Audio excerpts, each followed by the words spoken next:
The IS-7 is a Tier 10 Soviet tech tree heavy, a vehicle that I would guess the vast majority of you already own due to the fact it's such a simple and beginner-friendly tank. This was one of my first vehicles I ground, and I would suspect that's the same case for a lot of people. The IS-7 is balanced around its gun, armor, and mostly mobility, as it has all three of these pretty strong. The gun, for example, while it does not have great accuracy or pen, does have very solid DPM for what it is at 2,403 with calibrated, and a very beefy alpha of 460. When you add that into the fact the vehicle reaches a top speed of 45, it reverses at 15, and has very good traverse speed paired with some of the best side armor and troll frontal armor in the game, it's just a great heavy. There's nothing necessarily overpowered about it, but it is just a strong tank.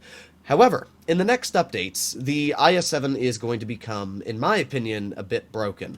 We can take a look at the changes. It's going to lose a bit of its top speed, going from 45 to 42. It's also going to be losing a bit of engine power, so it's going to be a slower, heavy, probably more like the IS-4 on acceleration.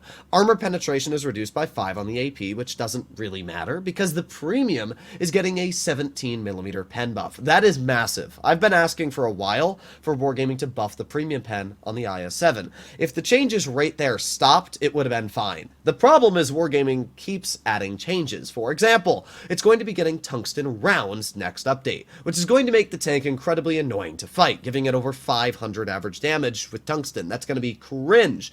Add that into the fact the vehicle is also going to be getting an additional 100 hit points. It's now going to be sitting at 2,700 HP. That is insane. That means now the IS-7 is going to have a lot of hit points. It's going to have just an insane gun on penetration due to the fact that it's going to have 336 APCR with Cali, and finish that off with the fact that the tank is literally just not getting nerfed anywhere apart from a slight bit of mobility, and yeah, the IS-7 is going to be insane. I've talked about for the past probably 2-3 years that the major problem with the IS-7 that did need to be buffed was the pen, because it's a little unfair that you're in a tier 10 frontline heavy and you can't penetrate enemy frontline heavies like the E100 or even the VK72 in most situations. But I don't agree with how they're doing this. I think the IS-7 should have just gotten that mobility nerf, the pen buff, and that's it. That's all it really needed to have happen to it. Instead, they're just giving it a massive buff in general. So let's see what we can do this first battle. Up against us, we have a VK90 and a Chieftain Mark 6. Now, the IS-7 is obviously not a tank that's going to work Dead Rail Hill very well. This is probably one of the worst maps I could have been given. But we can hopefully combat this by making our way to B. Now, I'm hoping that my team supports me a bit, because right now it looks like I'm getting 0 support, but that's not very good. They have a Chieftain and a VK90. Now, I'm not expecting the VK90 to go mid-hill, but I am definitely expecting the Chieftain to. So, with my team all going towards Seaside, I don't even think it's worth it to really try and fight the Chieftain at all. So, for now, we're just going to wait right here. We're going to wait to be unspotted, and then we're going to see if we can get some damage out. So, let's see. Nothing's in B as of yet. So, there's the Chieftain, and aiming. A bonk. There you go. Nice 520 slap. I would also guess that that is the VK90 capturing base A. So, at this current time frame, this is actually a pretty solid game for our team. We're just going to be slapping the enemy mobility. Let's see if we can get a shell into that enemy E50M if he keeps going up. And bonk. Okay, well, a bit unfortunate, not gonna lie. I would have much rather had that pen than track him. But it looks like that tracking shot assisted our team 1,500 damage, so I guess I can't complain at the end of the day. Actually, it assisted us all the damage. Alright, well, that's not too bad, I guess. The enemy team is already dead. We've won this. Our team going medium side would definitely the correct decision here. I don't think we're gonna get much damage out, but the IS-7 isn't really a tank you're going to try and get damage out in. It's a vehicle that you're going to use the armor to take shots for your team, but that's about it. So let's aim it on that Chieftain's hatch. There you go. Nice 480 slap. Now we're just going to reload. You can see that even though the IS-7 gun isn't very accurate, it actually still hits like its shots, weirdly enough. So we're going to aim it on the Chieftain again, and maybe. There you go. Nice shot again, right into his hatch. Just like that, we were up to 1,400 damage. Got the side of the VK90. If we can reload in just a moment, we might be able to get a pen in. Although, we might also just be able to... unfortunate. That's a big Sag moment. Alright, well, we're just going to side scrape here on this crate. And in 4 more seconds, we should have a shell for this Chieftain. Aiming, and a bonk. There you go. Nice 524 shot. Unfortunately, we got shot underneath the rail by that enemy Yag, but that shouldn't matter all too much, as we're going to reload here in just a moment. And we're going to HE the chieftain if we can. Just like that, he's dead. Alright, not too bad. We still have 1,200 health left, and we're actually up to a decent chunk of damage of 2,000. I'm surprised we've gotten this much out. All that's left is the YAG and the FE2 5B183, which are both camping directly in the back. There's the enemy YAG, who might have spotted me, but there you go. We got a nice bounce. We're going to aim in and fire. Boom. Nice shot into the YAG, just like that. We've blocked 2,100 damage. You can see where the armor on the IS-7 just works so dang well. We're going to reload again. Got another slap. Look at that. Boom. 575 roll into that enemy 183.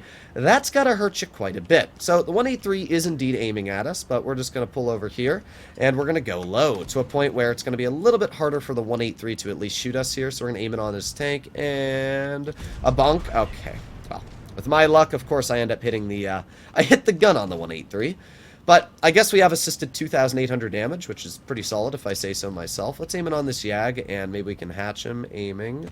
Bonk. There you go. Nice 448 hatching shell. We've actually done a solid chunk of damage this game. We're up to 3,500, which is surprisingly a lot more than I expected. You can see how the IS-7 right now features so many good things going for it. It's got armor, mobility, its gun gets the job done the most of the time, so not a bad game at all. You can imagine how with 2,700 hit points and the fact that it's going to have tungsten and more pen, it's just going to be insane.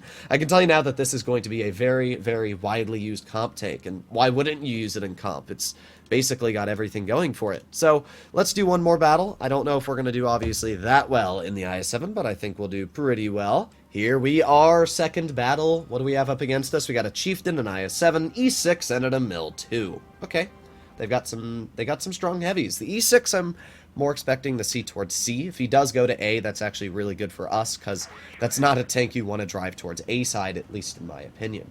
We got the Yo, who is with us, and we got another Yo. It would have been really nice if our M5 Yo had gone over to A, because that could have been oh so nice. But for now, we're going to see what we can do. I'm going to use the good mobility the IS-7 has to get into mid, and we'll see if anybody tries crossing. God, this thing's gun is very inaccurate, though. You can see that right there. Now, I like this spot a lot more than that side scraping position there, unless I know that I can work that spot, because it is a little sus when you're up against tank destroyers trying to work that position. So we got the enemy IS-7. There you go. Nice 434 slap into his vehicle. You can see how the IS-7's frontal armor is actually not that strong. I mean, it's troll, but it's actually pretty easy to penetrate in my opinion. So let's aim in. We'll see if that IS-7 decides to poke, and bonk. There you go. Another nice shot into his vehicle. Just like that, we've been able to take 850 off that enemy IS-7. The grill shoots, and he's literally completely exposed, and let's load in an HE. Bonk. There you go. Nice 592. I expected that grill to not have spall liner from the pathing he took, so just like that, we're up to 1,400 damage. Pretty solid. Let's reload again, and maybe we can get a shell into the Emil. Come on. We also got the IS-7 off to the side. At this current time frame, I'm just going to push the Emil. I mean, what do we have to be worried about here? The Emil is a pretty easy clear in my opinion, and there you go. Okay. Great example of the IS-7's accuracy. Fantastic example accuracy. I mean, it's just, the gun is not good sometimes, which is a bit annoying, I'm not going to lie.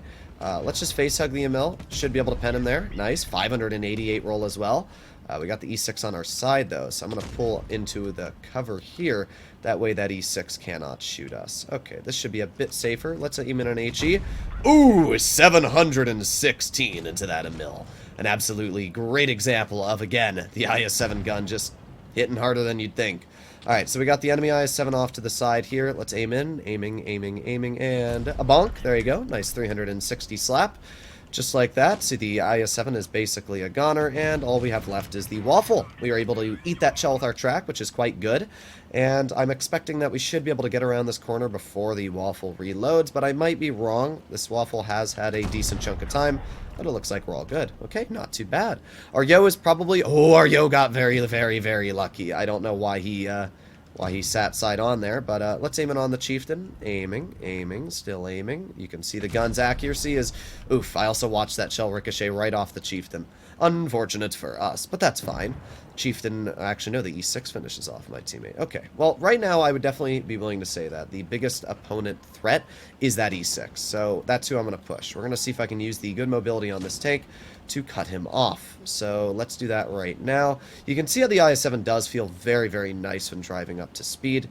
Let's see if we can get this Yo, or not the Yo. Let's see if we can get this Yo to get some shells in. Nice. There's one. Let's get a shot in, and the Yo finishes him off. Not sure why the E6 was more worried about me than the Yo, because that thing deals 900 in 1.7 seconds. But that's fine. All that's left is the T-54 and the enemy Chieftain, and even if our VK gets killed here, there's no way we're going to lose this.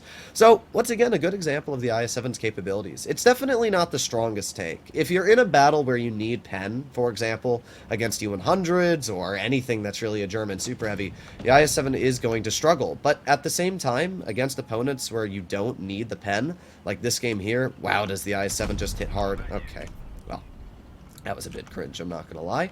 I don't know if we're going to get any more damage out, but we'll see.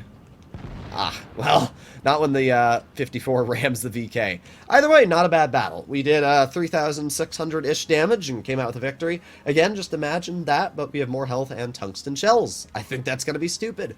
Either way, hopefully enjoyed today's video. Oh, we actually did more. We did 3,900. We got the, I guess we rammed something? I don't know. Either way, hopefully enjoyed the video, and I'll see you all in the next one. Bye-bye.